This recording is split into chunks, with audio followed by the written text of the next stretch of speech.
Welcome to వివిబి9 news channel. BJP BRS కలిసి చేస్తున్న డ్రామాలు ప్రజలందరికీ తెలుసు.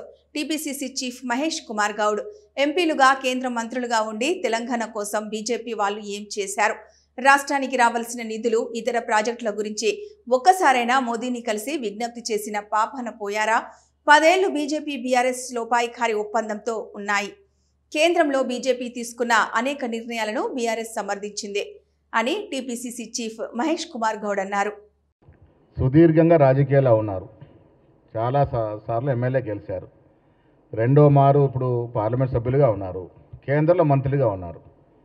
ఇన్నేళ్ల చరిత్రలో మీరు ఈ రాష్ట్రానికి చేసింది ఏమిటి?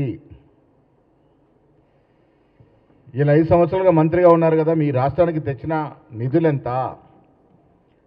ఈ రాష్ట్రానికి తెచ్చిన ప్రాజెక్టులన్నీ?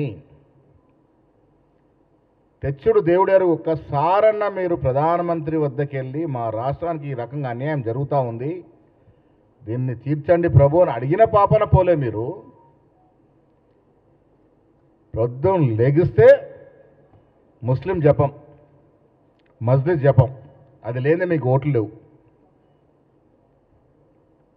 నేను ఇవాళ అడుగుతా ఉన్నాను, ఎవరితో ప్రేమ చిగురిస్తుందని ఆశించి మీరు ఎమ్మెల్సీ ఎన్నికల్లో పోటీ చేస్తూ ఉన్నారు? సంఖ్యాబలం లేదు కాబట్టి మేము తప్పుకున్నాము. తప్పుకుంటున్నాం చెప్పి తప్పుకున్నాము.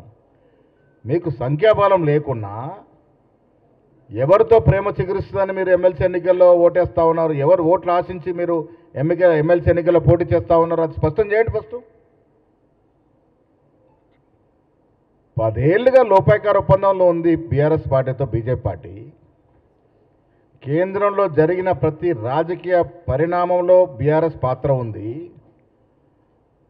అధ్యక్ష ఎన్నిక, ఉపాధ్యక్ష ఎన్నిక, లోక్సభ స్పీకర్ ఎన్నిక, లోక్సభ డిప్యూటీ స్పీకర్ ఎన్నిక, త్రిపుల్ తలాక్ బిల్లు, రైతు వ్యతిరేక చట్టాలు, అన్నిట్లో మీకు ఓటేసింది బీఆర్ఎస్ పార్టీ కదా. మరి మీకు సంబంధం లేదని ఎట్లా చెప్తారు?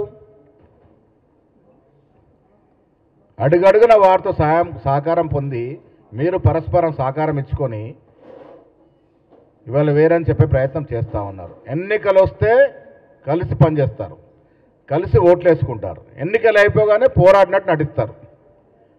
ఆనాడంతే ప్రధానమంత్రి వస్తే ప్రాజెక్టులు అడిగి నిలదీయాల్సినటువంటి ముఖ్యమంత్రి ముఖం చాటేస్తాడు.